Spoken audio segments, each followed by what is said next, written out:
Beneath the gentle ripples of Pearl Harbor, time moves differently. The morning light glides across the water, gilding the surface with the sheen of history.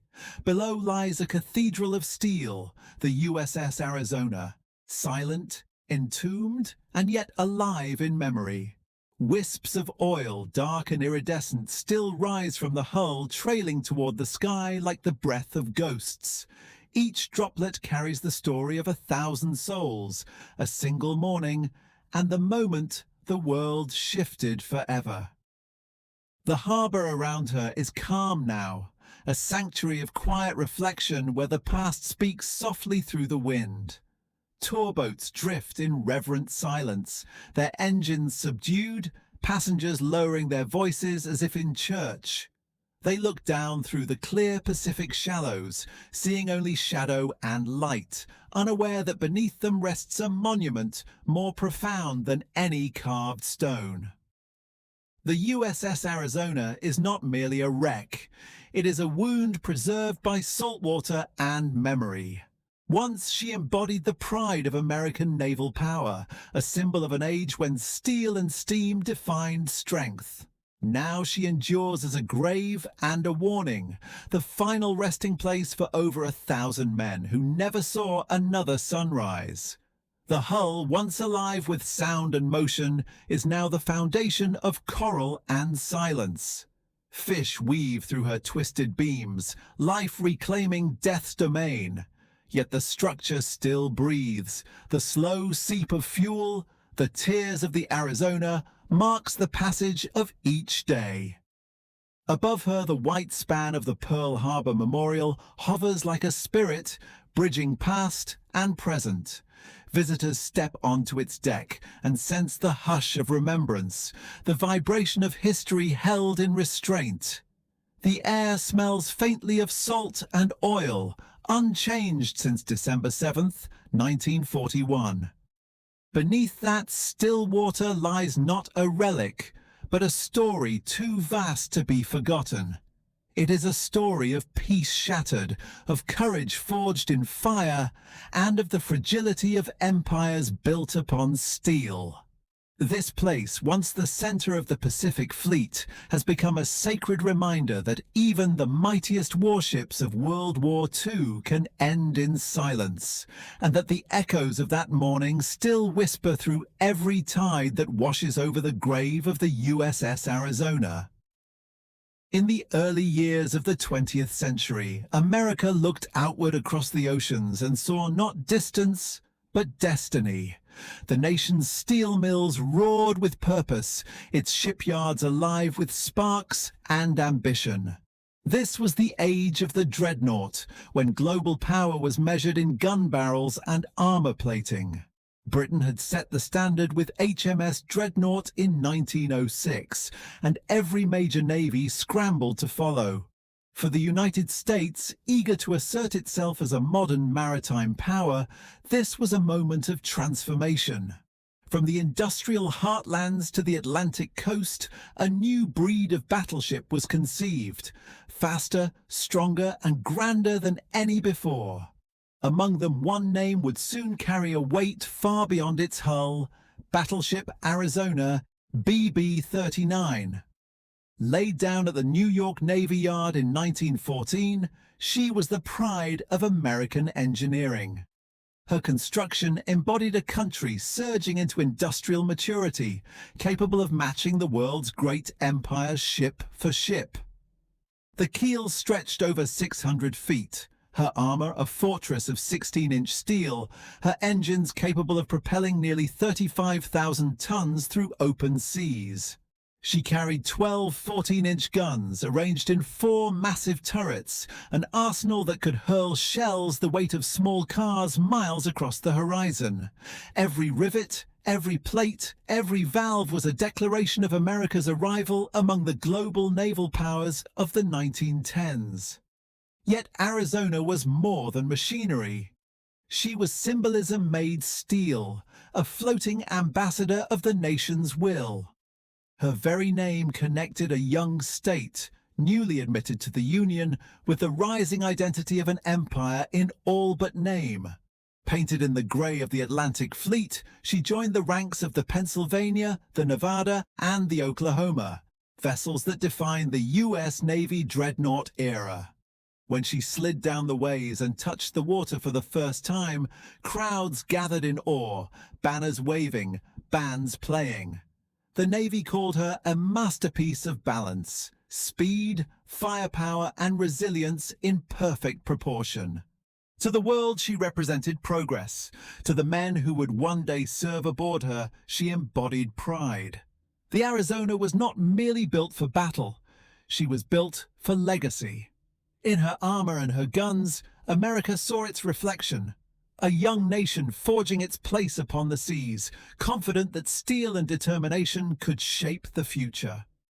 The Arizona's first taste of the sea came beneath the pale winter sun of 1916, when she slipped her moorings at the New York Navy Yard and set course for the open Atlantic. Her engines, massive reciprocating pistons of bronze and steam, beat with the steady confidence of youth. She was a young giant, learning her balance, her crew still green but filled with pride. The Navy's Atlantic Fleet had never seen such a blend of power and grace. On her shakedown cruises, the Arizona traced the waters off the Virginia Capes and down toward Cuba, testing her systems, her guns, and her men. Every drill was an education, every roll of the sea a lesson in the physics of command. In 1917, when the United States entered the First World War, the Atlantic became a restless battleground of convoys and submarines. German U-boats stalked supply routes, and the Arizona's guns stood ready for action that never quite came. Instead, she was assigned to the steady, unseen labor of deterrence, her silhouette a reminder to friend and foe alike of American naval power. As part of World War I U.S. Navy operations, she patrolled the eastern seaboard, safeguarding transports carrying soldiers to the European front. The Atlantic Fleet of 1917 was learning the rhythm of global war, and Arizona became a classroom afloat. A gunnery training ship teaching precision, discipline, and endurance to a new generation of sailors. Her decks thundered with live-fire exercises, 14-inch shells arching toward distant targets, each concussion shaking the horizon. Young recruits, many of whom had never seen the ocean before, learned their trade under her shadow. The smell of cordite and oil filled the air, mingled with the salt of the sea and the quiet hum of anticipation. Though she never crossed into the war zone, her presence mattered. She represented readiness, the promise of a navy coming of age. When the armistice finally silenced the guns of Europe, the Arizona steamed to Portland, England, as part of the honor escort for President Woodrow Wilson's transport, the George Washington. The gesture symbolized more than victory. It marked the United States' emergence as a world power with global reach. In that cold Atlantic mist, the Arizona's guns were silent, but her meaning was loud enough. The new century would belong to nations that mastered both steel and sea. The 1920s arrived with the hum of peacetime industry and the uneasy hope that war on such a scale would never come again. For the Arizona, it was a time of transition, not triumph. Her decks that once bristled with wartime energy now echoed with the more measured rhythm of drills and inspections. In dry dock, she was stripped, refitted, and modernized, an old warrior learning new tricks for an age that claimed it no longer needed her kind. Engineers replaced her coal-fired boilers with oil burners, a symbol of how even the great dreadnoughts had to evolve or fade. Her silhouette changed too. New masts and fire control towers rose above her decks like steel cathedrals to precision and science. But beneath this modern veneer, the illusion of lasting peace began to take shape. The Washington Naval Treaty of 1922 promised to prevent another naval arms race by limiting the size and number of battleships. Nations signed with lofty words about balance and restraint, and for a time the world seemed to believe them. The Arizona became a beneficiary of that moment, her life extended, her place secure in a fleet that had agreed to hold its fire. Yet behind the signatures, ambitions still burned. The same shipyards that paused battleship production quietly turned to aircraft carriers and submarines, hinting that the oceans were not done with conflict. Through the 1930s, the Arizona sailed from port to port as part of the Pacific Fleet maneuvers, a grand show of strength cloaked in the language of training. She cruised the West Coast, ventured to Panama, and dropped anchor in Hawaiian waters that gleamed with deceptive calm. On her decks, sailors drilled under a tropical sun, unaware that these exercises were rehearsals for a war still unspoken. Her new systems, rangefinders, anti-aircraft batteries, radar experiments, were marks of progress but also of anxiety. Each modernization hinted at an unspoken truth: peace could not be trusted. As the decade closed, the world began to harden once more. The treaties frayed, the rhetoric sharpened, and the shadows of rearmament lengthened across the Pacific. When the Arizona steamed toward Pearl Harbor for what seemed like another routine deployment, no one aboard could know that the fragile peace she had served through was already breaking beneath the weight of history. By 1940, the Arizona had found a final home amid the sunlit waters of Hawaii. The Navy had moved its main striking force to the islands, transforming the Pearl Harbor base into both a symbol of security and a target waiting to be chosen. At the heart of this new bastion of American presence stood the Arizona, gleaming in the Pacific light, her gray hull mirrored in the tranquil water. She was no longer the newest or fastest, but as one of the Pacific Fleet's most recognizable battleships, she carried a dignity that made her the unofficial flagship of an age that still believed in the power of battleships. Every morning, the harbor awakened to a routine that seemed eternal. Tugs hummed across the channel, sailors lined the rails, and the Hawaiian breeze carried the mingled scent of salt and machine oil. From above, Ford Island shimmered with the quiet confidence of empire.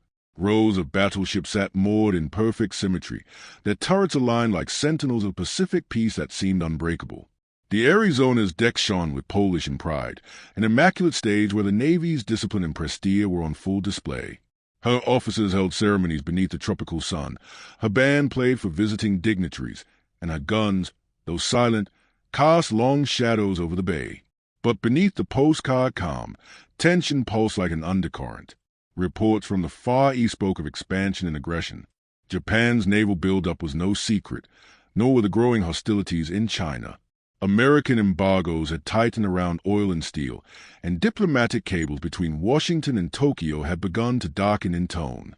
Even as sailors in white uniforms laughed along the Honolulu streets, they did so under skies that were quietly filling with uncertainty.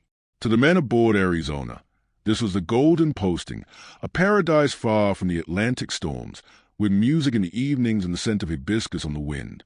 Yet every sunset over the Pacific carried a strange stillness, a pause between eras. The Hawaiian naval station was a place of illusion, peaceful, efficient, invincible. The Pacific Fleet lined the harbor like a display of confidence, unaware that its very concentration had become its greatest vulnerability. In those last calm months before the storm, the Arizona stood radiant and unsuspecting, the pride of a fleet poised unknowingly on the edge of history. The skies over Hawaii remained blue, the palms still swayed, and the band still played in Honolulu's warm evenings. But beneath that calm rhythm, the Pacific was tightening like a drawn bow. In 1941, the currents of politics and ambition flowed unseen beneath the peaceful surface of paradise. Japan's empire was spreading swiftly across Asia, consuming territories with mechanical precision, its fleets pushing deeper into the Pacific. To the men aboard the Arizona, these events felt distant. Newsprint headlines and briefings passed around mess holes. But in Washington and Tokyo, the machinery of confrontation was already in motion. The U.S.-Japan tensions of 1941 were the slow burn of two nations on a collision course. America's embargoes on oil and steel, vital lifelines to Japan's navy, had been meant as deterrents. Instead, they hardened resolve. Japanese admirals argued that time was running out. Without resources, their fleet would wither. Diplomats spoke of compromise while their general drew invasion lines across maps of Southeast Asia. The United States reinforced its island outposts, expanded the Pearl Harbor defenses, and filled its airfields with patrol planes that scanned the endless sea. Yet even as the warnings multiplied, complacency took root in the warmth of routine. The Pacific War buildup unfolded like a chess game across vast distances. American intelligence intercepted fragments of Japan's plans, encrypted signals, coded phrases, but no one could see the whole picture. Analysts spoke in cautious tones of a possible attack somewhere in the Pacific. Few believed it would reach Hawaii. After all, Pearl Harbor lay over 3,000 miles from Japan, guarded by reefs, aircraft, and confidence. The idea of a sudden strike here seemed too daring, too impossible. Still, there were signs. Reconnaissance reports spoke of missing carriers. Radar systems were installed but barely tested. New aircraft hangars rose beside battleships moored in perfect, predictable lines. The Arizona's crew drilled, polished, and waited, believing that preparation itself was safety. On weekends, they ventured into Honolulu, unaware that the calm beauty around them had become camouflage for destiny. As November faded, letters home carried words of boredom, not fear. Yet the clouds were gathering, unseen but certain, across the Pacific. Ships were already moving through the night, their decks stripped for battle, their pilots briefed in whispers. The wind that brushed across Pearl Harbor's waters carried no scent of war, but the horizon knew better. The storm was coming, and the Arizona, bright, proud, and anchored, lay directly in its path. The morning began in stillness, a Sunday calm broken only by the murmur of the sea against the hulls at anchor. At 6 a.m., the first rays of sunlight touched the Arizona's decks, glinting off the polished brass and white uniforms of men preparing for inspection. The air was warm, the sky a perfect blue, the kind of day when war felt like an impossibility. On the radar station at Opana Point, operators caught the faint echo of incoming aircraft. Unusual, a formation too large for a routine flight. They called it in. The duty officer, assuming it was a group of B-17s arriving from the mainland, dismissed it. "Don't worry about it," he said. Those would be the last calm words spoken before the Pearl Harbor attack began. At 7:55, the first bombs fell. They came out of the morning sun, a swarm of dark shapes gliding low over the harbor, sunlight flashing off red circles painted on their wings. Sirens wailed. Men shouted, and the Japanese air raid unfolded with precision that stunned every witness. The first wave targeted airfields, the second the mauled battleships lined a long battleship row. Within moments, the still harbor was transformed into chaos. Columns of smoke rose from Ford Island, and the air filled with a deafening roar of engines and explosions. The Arizona's crew scrambled to their stations, half-dressed, some barefoot, racing to man the anti-aircraft guns.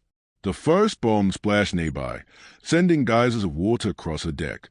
Others struck the neighboring Oklahoma and West Virginia, tearing open their sides. At 8:06 a.m., a high-altitude bomber released a single 1,760-pound armor-piercing bomb. It pierced the Arizona's deck near Turret 2 and detonated deep within the forward magazine. The explosion was instant, absolute. A fireball engulfed the ship, ripping her hull apart, lifting her bow clear of the water before she collapsed in a boiling inferno of flame and steel. The blast could be seen for miles. The shockwave felt across the harbor. In less than 9 minutes, the Arizona was gone, taking with her 1,177 souls, officers, engineers, cooks, gunners, young men who never had time to fight back. The water around her burned with oil and fire, the air filled with screams and smoke. The Pearl Harbor attack would last only 2 hours, but those moments, December 7th, 1941, would carve themselves into history forever. The rising sun that morning had lit a paradise. By its zenith, it shone upon an empire of flame. At 8:06 that morning, the USS Arizona met her fate in a flash that tore through steel and sky alike. A single bomb, dropped from more than 10,000 feet, found a narrow path no one could have predicted. It struck near Turret 2, piercing the armor deck as if the plating were paper, plunging into the forward magazine where hundreds of thousands of pounds of powder lay stacked for battle that would never come. A blinding white light followed, then a roar that silenced every other sound in Pearl Harbor. The USS Arizona explosion was not a moment, it was annihilation. The forward section of the battleship vanished in an instant. A pillar of fire rose hundreds of feet into the air, scattering fragments of armor and deck across the harbor. Men aboard nearby ships saw her bow lift clear of the water before collapsing in on itself, the force splitting her hull nearly in two. Witnesses spoke of a volcano of steel, a sound that seemed to tear the world apart. Within seconds, Flames swept through the interior compartments, turning gun rooms and mess holes into furnaces. The shockwave rippled across Ford Island, shattering windows and throwing sailors from their posts. Below decks, the destruction was absolute. The men in the magazines and engine rooms never had a chance. The explosion consumed oxygen and light, leaving only silence. On the upper decks, a few survivors were blown clear into the water, burned and dazed, clinging to debris as the ship's remains burned behind them. From the harbor's edge, black smoke rose in a solid column, darkening the sun and raining fragments of ash across the bay. The battleship destruction was complete in under 9 minutes. When the fires finally subsided, what remained was a gutted hull still smoldering with trapped fuel and grief. Out of a crew of 1,512, only 335 survived. The rest, 1,177 men, remained entombed within, their bodies sealed in the twisted iron of the ship they had called home. The naval catastrophe left the harbor in stunned silence. Even among the wreckage of Oklahoma, West Virginia, and California, the Arizona's loss was singular, too violent, too final. In that moment, America's illusion of invulnerability went up in flame, and the harbor that had once been a monument to strength became a cemetery of steel. For the men who survived the first blast, the world had become an inferno. The harbor that had shimmered in morning calm now boiled with smoke and flame. The Arizona burned from bow to stern, her decks collapsed into molten steel, her gun barrels drooping under the heat. Waves of fire rolled across the water, fed by oil spilling from shattered fuel tanks. The black surface of the harbor caught fire, trapping sailors between the blaze and the deep. Through that haze of smoke, men swam, burned, and shouted for help that could barely be heard over the roar of secondary explosions.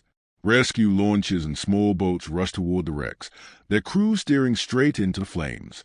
Sailors from neighboring ships, men of the Vestal, Nevada, and Tennessee, risked everything to pull the injured from the water. Some jumped overboard with ropes and life rings, others formed human chains along burning decks. The heat was unbearable, and every breath carried the taste of oil and ash. Yet amid the chaos, acts of courage unfolded quietly. A seaman dragged a wounded officer through burning slicks of gasoline, both their uniforms on fire.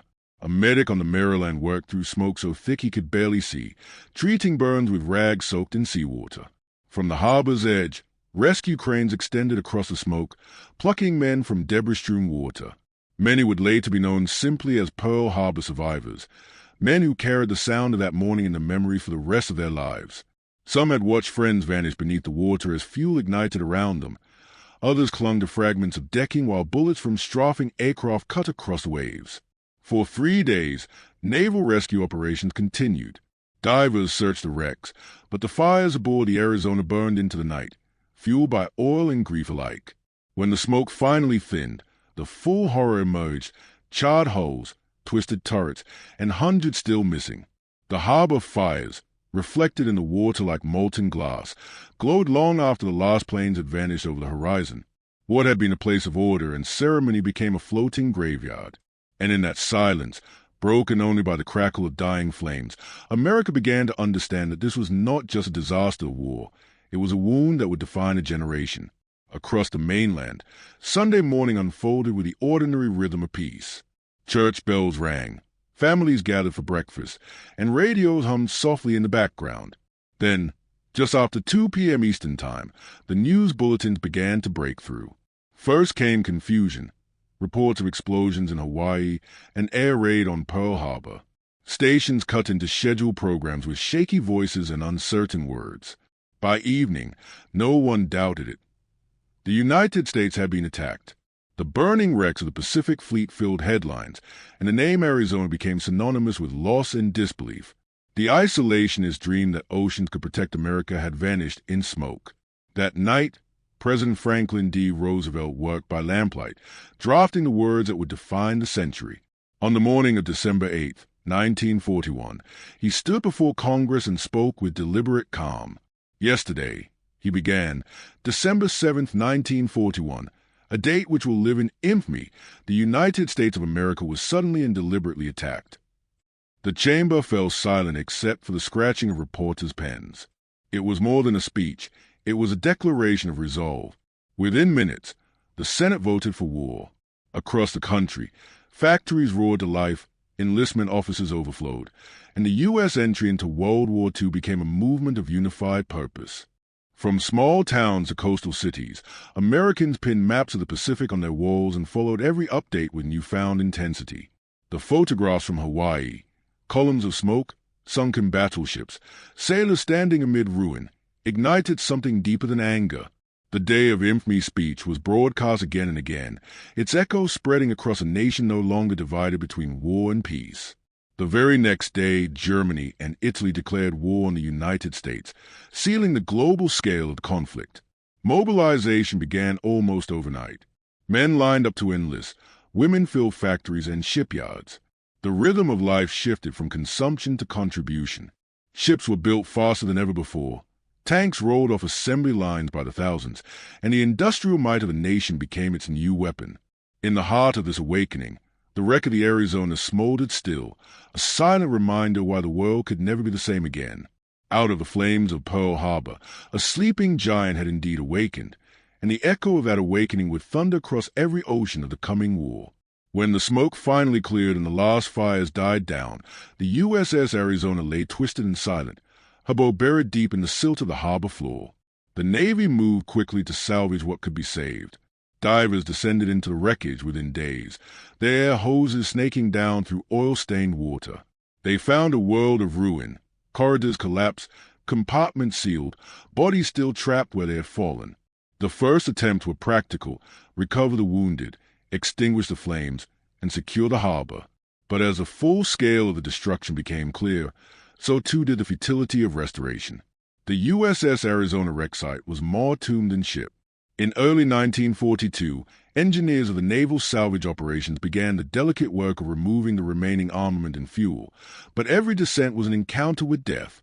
The twisted hull was unstable, the air within deadly. They managed to salvage the aft turrets, some secondary guns, and pieces of equipment later reused in the war effort, but the forward section was too badly destroyed. When divers reported hearing trapped air escaping through warped metal, like the sigh of the ship itself, it became clear that she would never sail again.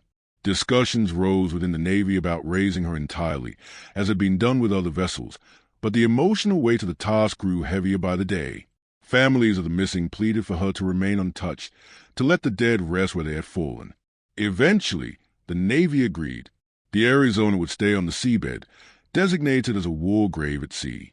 Over 1,000 men still lay within her hull, their remains fused with the ship's structure by fire and pressure. Through the rest of the war, the wreck served quietly as a reminder, half submerged, still leaking oil, an unintentional monument to sacrifice. Around her, the Pacific Fleet rebuilt, and new ships joined the fight that she had never lived to see. Yet beneath the waters of Pearl Harbor, she remained untouched, her flag raised each morning above the portion of her mast that still stood above the tide. The Arizona was no longer a weapon of war, but something far more enduring, a silent sentinel keeping watch over the cost of peace. Even now, more than 8 decades after the attack, the Arizona continues to breathe in her own quiet way. Beneath the calm blue surface of the harbor, droplets of oil rise slowly from the wreck, dark pearls drifting upward before spreading into iridescent ribbons across the water. Locals call them the tears of the Arizona. To stand above them is to watch time itself weep. Each droplet is a fragment of the past made visible, a trace of fuel loaded before the ship ever left port in 1941. Estimates suggest that hundreds of thousands of gallons of bunker oil remain trapped within the hull, sealed by corrosion, slowly released through seams and rivets as the ship decays. Environmental scientists have studied the Arizona oil leak for years, monitoring its flow and assessing its effect on the ecosystem of the harbor. The fuel formed fragile rainbows on the tide, its thin sheen shimmering in the sunlight before dissolving into the Pacific currents. Despite fears of pollution, the leak has been gentle, almost ceremonial. Never a surge, never a spill, but a slow and steady exhalation. The environment around the Pearl Harbor wreck has adapted to it. Tiny fish swim through the rising droplets, and coral has begun to grow on her rusted hull. In the stillness below, life and memory coexist. For those who visit, the sight is haunting. Standing on the white memorial that spans the ship's midsection, people look down into the clear water and see the droplets rising from the darkness, breaking the surface like whispered names. Survivors have spoken of feeling the ship still alive, still communicating with the world above. The Navy, too, treats the phenomenon with reverence.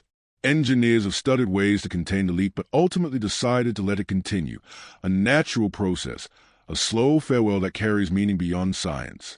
The memorial symbolism of those oil tears transcends the mechanics of corrosion. They are time made tangible, a ritual in motion.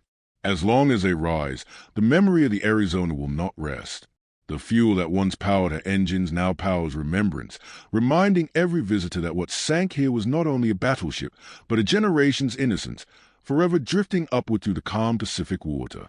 Beneath the still surface of the harbor, the USS Arizona crew remains together, 1,177 sailors and Marines whose watch never ended.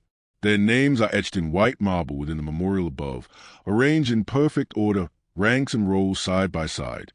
Each name is a life interrupted. Cooks, gunners, engineers, officers, and boys barely out of school. Many were from small towns scattered across America, drawn to the Navy by the promise of travel and purpose. On that December morning, their ship became their coffin, and their stories converged into one shared silence.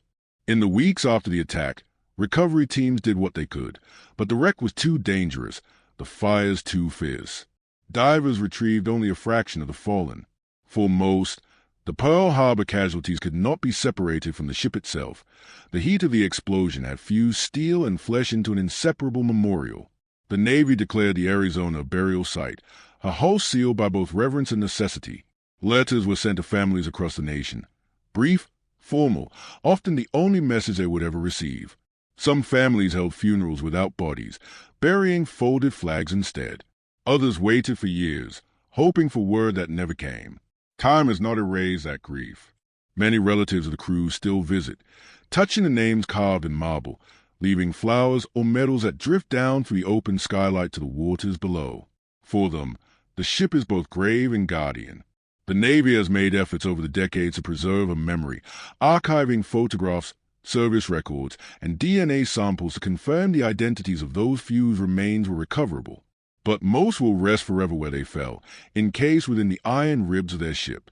Since the 1980s, surviving crew members who lived long lives after the war have chosen to return in a final act of belonging. During naval memorial burials, divers descend with urns containing their ashes and place them gently into the open hatches of Turret 2. It is a ritual of reunion, the living rejoining the dead, the ship reclaiming her own. Each ceremony ends the same way, with a salute, a folded flag, and the whisper of bubbles rising through still water. The Arizona endures not just as wreckage, but as a home, one where silence, loyalty, and love have outlasted war itself. By the late 1950s, the wreck of the Arizona had long since become more than a sunken battleship. It was a national symbol resting quietly beneath the tides. The Navy maintained her flagstaff, raising and lowering the colors each day, but there was still no permanent structure to mark her presence. Visitors came in small boats, leaving flowers on the water, while veterans stood at the harbor's edge, knowing their comrades lay unseen below. Out of this quiet persistence grew a collective decision. The ship deserved a fitting memorial. The USS Arizona memorial history began not with government decree, but with a groundswell of remembrance from citizens, sailors, and survivors who refused to let the memory fade. Plans for the memorial gathered momentum in 1958 when President Dwight D. Eisenhower approved a measure authorizing its construction. The challenge was both financial and philosophical: how to create a monument worthy of such loss without disturbing the sanctity of the grave beneath it. Donations poured in from across the nation. School children sent coins, veterans groups organized drives, and even pop icon Elvis Presley held a benefit concert in 1961, raising over $50,000 for the cause. It was an act that reminded Americans that memory belongs to everyone, not only to those who served. Architect Alfred Pries, himself an immigrant from Austria who had once been detained during the war, designed the structure as a bridge between past and present. The memorial's form, white concrete spanning the ship without touching it, embodied the nation's mourning and resilience.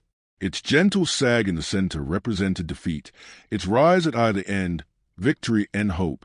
When it was dedicated on Memorial Day, May 30th, 1962, thousands stood in silence as wreaths were cast upon the water. The flag flew once again above the ship, anchored to her original mast that still jutted from the wreck. Today, under the stewardship of the National Park Service World War II Valor in the Pacific Program, the Pearl Harbor Museum complex welcomes millions each year. Visitors step onto the platform, peer into the depths, and find themselves suspended between sky and sea, life and death, memory and history. The memorial does not glorify war, it preserves its cost. It stands as a quiet promise that the men who rest below will never again be forgotten, and that the lessons of that peaceful harbor-turned battlefield will endure as long as the tide still carries their reflection. For decades after the smoke cleared, the men who had survived that morning carried the weight of it within them, unseen, unspoken, but never forgotten. Many of the Pearl Harbor veterans were still young when they returned to civilian life, their memories sealed behind quiet eyes. They spoke little at first, unwilling to relive the screams, the fire, the smell of burning oil. But as years passed and the nation began to look back, their voices became bridges to understanding. Through World War II oral history projects, they began to tell their stories, not for glory, but so that others would know what it meant to be young on that morning when the sky fell. Their recollections were not of strategy or politics, but of moments, the warmth of coffee before the alarm, the sound of footsteps on steel decks, the faces of shipmates who vanished in an instant. Some described the thunderclap of the Arizona's explosion as if it had never stopped echoing. Others spoke of swimming through fire, of helping the wounded, of standing on shore unable to look away. These memories became the human heartbeat of history, grounding the statistics and headlines in lived experience. Archivists recorded their voices, preserving the cadence of old sailors whose stories would outlive them. As the decades rolled on, remembrance took on ritual.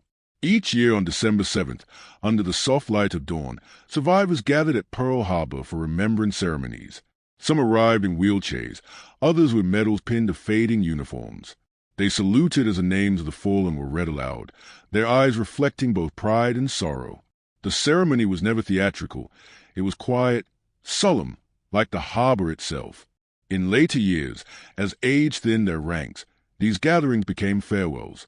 Younger generations stood beside them, grandchildren, students, sailors of a new navy, listening to the voices that carried history across time.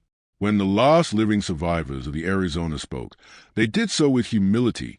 They saw themselves not as heroes, but as witnesses. Their stories, now archived in museums and documentaries, are living memorials no bomb can destroy. Each retelling ensures that when the final survivor's voice falls silent, the memory of that morning will still speak. Through recordings, through ceremony, and through the eternal calm of the harbor where their ships still rest beneath the rising sun. Today, beneath the surface of Pearl Harbor, science wears quietly alongside reverence. The wreck of the Arizona, once a symbol of loss, has become a living laboratory for historians, divers, and conservationists determined to preserve what remains. Using modern sonar imaging and 3D photogrammetry, researchers have created precise digital models of the ship, capturing every contour, crack, and cavity. These scans, part of ongoing underwater archaeology at Pearl Harbor, allow scientists to study her condition without disturbing her resting place. The ghostly outline of her hull, glowing in sonar blue, reveals a structure both fragile and enduring, a monument slowly surrendering to time, yet stubbornly intact. Corrosion studies have shown that the USS Arizona preservation is as much art as science. The warm, saline waters of the Pacific steadily eat at her steel, while colonies of bacteria, known as rusticles, feed upon her surfaces, forming strange, coral-like growths. Engineers and biologists monitor the balance between decay and stability, measuring how oxygen, temperature, and oil leaks shape the wreck's evolution. Every test, every sample, is handled with a care given to an ancient relic. For them, this is not just about saving a ship, it is about protecting a national grave that has become part of the ocean's ecosystem. Marine engineers have developed non-invasive methods to track her deterioration. Ultrasonic sensors detect thinning plates, and chemical tracers follow the flow of leaking fuel through sediment. These studies not only help preserve the Arizona, but also advance a broader field of marine engineering heritage, informing the preservation of other sunken warships and maritime memorials across the world. Yet science here serves something greater than data. Each diver who descends to the wreck does so in silence, aware that beneath their instruments lies the resting place of more than 1,000 men.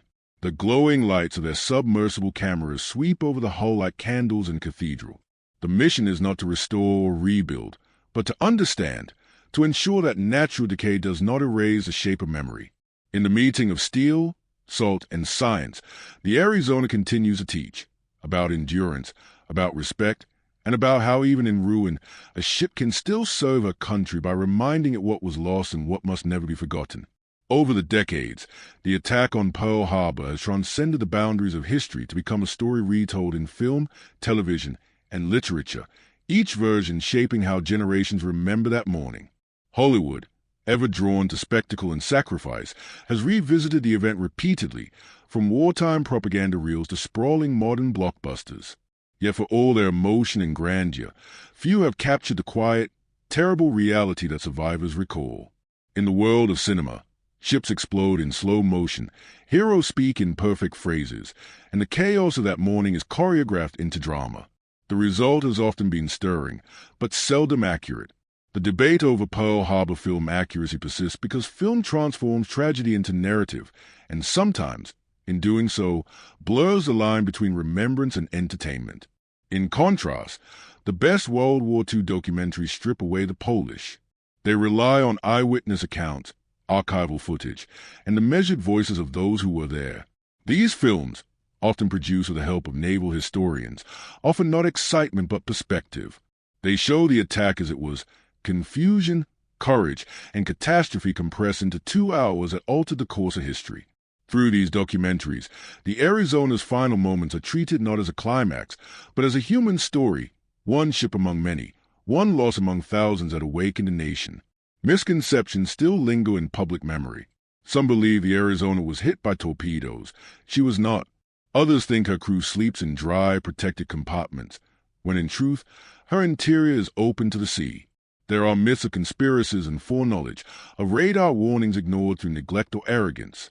The truth is simpler and more human. Systems failed, assumptions held, and fate struck with precision that no fiction could have improved upon. Cultural reflection has turned the event into a touchstone for American identity, an image of innocence lost, of unity forged through fire.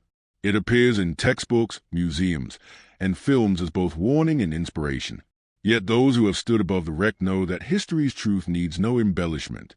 Beneath the screen's glow and the narrator's voice, the real story endures in rust and silence. The historical memory of Pearl Harbor lives not in how it is dramatized, but in how it is remembered, honestly, humbly, and without the need for heroes more perfect than the ones who truly lived and died that day. The Arizona was not alone in her descent into silence. Around her in Pearl Harbor, other giants of steel met similar fates that morning, each carrying its own story into the depths. The Oklahoma rolled onto her side after multiple torpedo strikes, trapping hundreds of men within as she capsized in the oily water. The West Virginia, hit by 7 torpedoes and 2 bombs, settled upright in the mud, her crew fighting fires and flooding until the order came to abandon ship. Both vessels, like the Arizona, became symbols of endurance and loss, each a chapter in the larger tragedy that redefined Pacific naval history. Beyond Hawaii, the war claimed countless sunken battleships across every ocean. The Prince of Wales and Repulse, pride of the Royal Navy, was sent to the bottom of the coast of Malaya just 3 days after Pearl Harbor, sunk by Japanese aircraft in a display of aerial supremacy that shocked the world. In the years that followed, the Yamato and Musashi, massive flagships of the Imperial Japanese Navy, met their own fiery ends beneath American bombs and torpedoes. These leviathans, once emblems of national pride, became ghostly reminders of how swiftly power fades when the tide of technology turns. Each wreck carries echoes of the same lesson, that dominance at sea is always temporary. In the Atlantic, German U-boats and Allied convoys waged invisible wars beneath the waves, leaving graveyards of ships scattered across the ocean floor. In the Pacific, reefs and trenches became resting places for fleets that had once ruled the surface.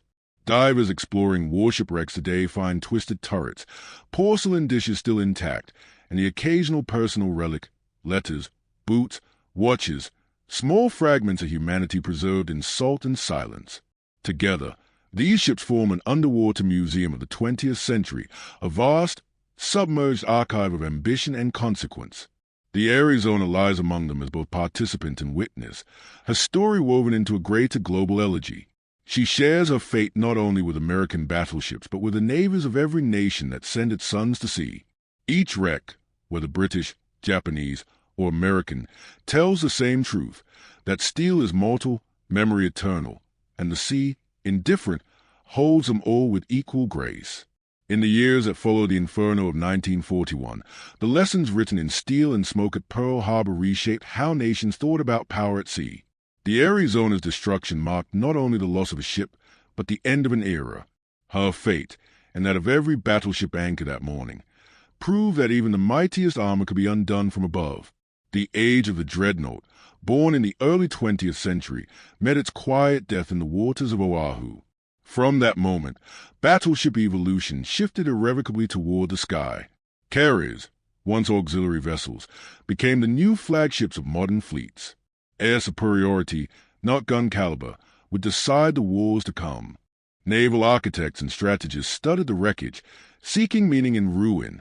They examined how a single bomb had penetrated the Arizona's deck and reached the magazines, learning that vertical armor was no longer enough. Ship designs evolved, deeper compartmentalization, improved damage control, and radar-guided defenses became standard. The naval strategy of World War II itself transformed. Fleets dispersed at sea rather than anchoring in tight formations, and aircraft carriers became mobile fortresses projecting power across continents. The once proud line of battleships gave way to flight decks, catapults, and the roar of engines instead of guns. Yet the historical lessons of Pearl Harbor were not only mechanical, they were human. The suddenness of the attack, the scale of the loss, and the resilience that followed became part of a national consciousness. The Arizona taught the Navy humility, the understanding that preparedness is not permanence, and that vigilance must live even in peace. Her destruction became the cautionary parable for every fleet exercise, every intelligence briefing, every commander who thought a harbor could be safe.